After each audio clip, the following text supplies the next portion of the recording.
Rabunje Ravunjonara, Rapainandungu. Alors, direction le Togo, et là on découvre Graines de pensée avec Madame Yasmine Isaka Jad. Madame, ça se passe bien? Salon du livre de jeunesse dernier jour.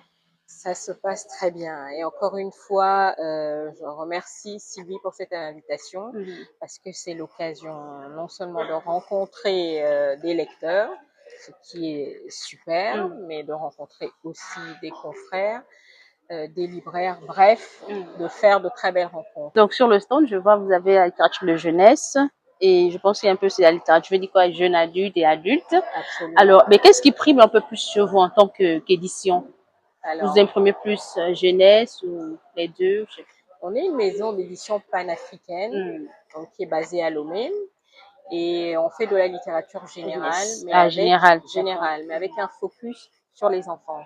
Parce que les enfants, c'est les lecteurs de demain, c'est les citoyens de demain, c'est les décideurs de demain. Exact. Donc on a à cœur de leur donner des livres qui répondent à leurs aspirations, à leur réalité, des livres dans lesquels ils se reconnaissent, pour construire chez eux une confiance culturelle, pour qu'ils comprennent que leur culture a de la valeur, qu'ils n'ont à rougir devant personne. D'accord. En même temps, on a un focus aussi sur les langues nationales, parce que nos langues nationales aussi méritent d'avoir un statut littéraire, parce qu'elles véhiculent nos valeurs, elles véhiculent notre patrimoine.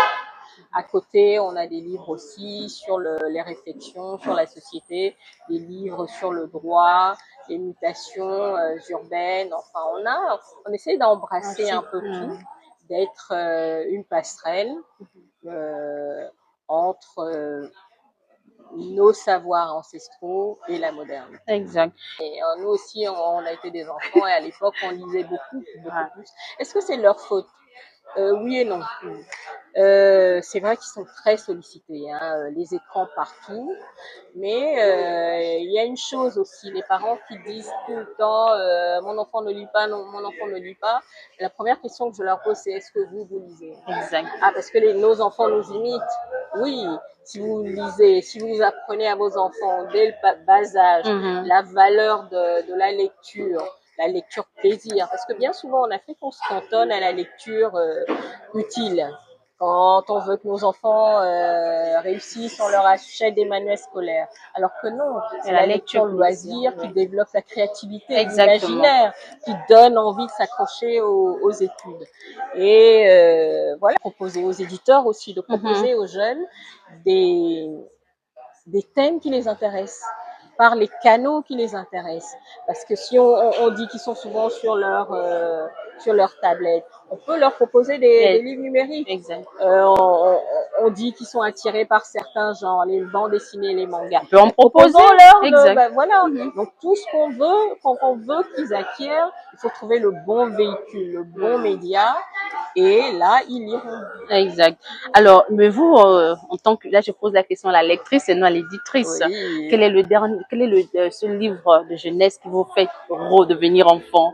Il y en a tellement, il y en a tellement, je saurais même pas.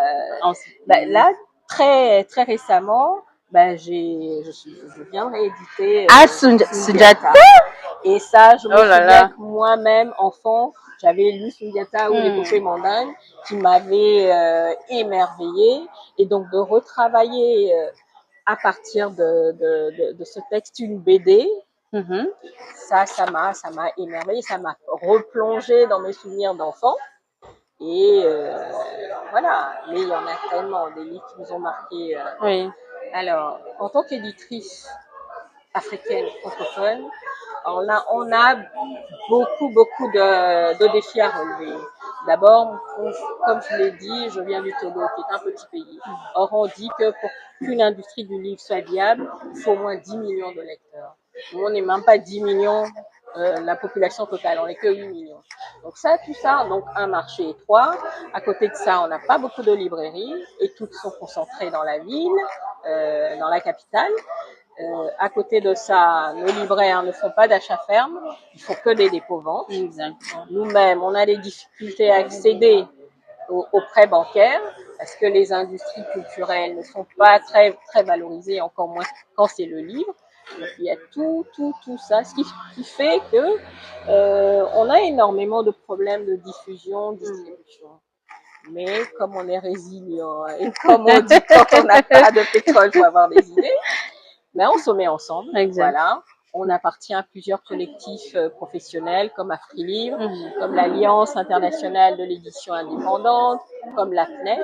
Et au sein de ces collectifs professionnels, on a développé des outils qui nous permettent de mieux nous diffuser, comme les coéditions, les traductions, beaucoup de choses comme ça qui nous permettent finalement d'être présents. D'accord. Et les salons, évidemment, comme ça. Alors, il y a quelque chose que je vous ai pas dit, c'est que la plupart d'entre nous font partie de plusieurs collectifs professionnels.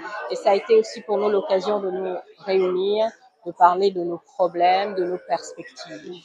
Et là, je repars, mais vraiment avec des étoiles plein la tête, avec tout ce que j'ai vu, tout ce que j'ai découvert. Et je repars sur de bonnes bases. Et j'arrive même pas à croire qu'il y a une semaine qui est passée. Ouais. J'ai fait tellement de belles rencontres, même avec des enfants. J'ai appris beaucoup de choses. Par exemple, hier, j'étais dans tous mes états parce qu'il y a eu une jeune fille qui est venue et qui regardait les stands un peu timidement. J'ai dit d'approcher. Après, elle m'a dit, maman, est-ce que je peux pager? Ça, voilà. Mais ça, c'est une expression que je ne connaissais même pas. Pager. Et je trouve que c'est tellement beau, c'est tellement, que je repars avec plein de choses joyeuses comme ça. Exact. Et encore une fois, c'est le lieu de remercier ma grande sœur Sylvine Sam des éditions Sam pour ce qu'elle fait, parce que finalement, c'est quand on se voit qu'on fait des choses ensemble. Exact. D'accord. Merci beaucoup, madame. Merci à vous.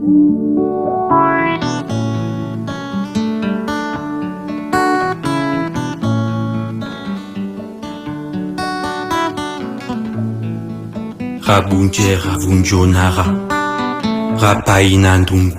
Je me lèverai à l'aube au rythme du chant de l'Ogoué, invoquant le mystère du Node.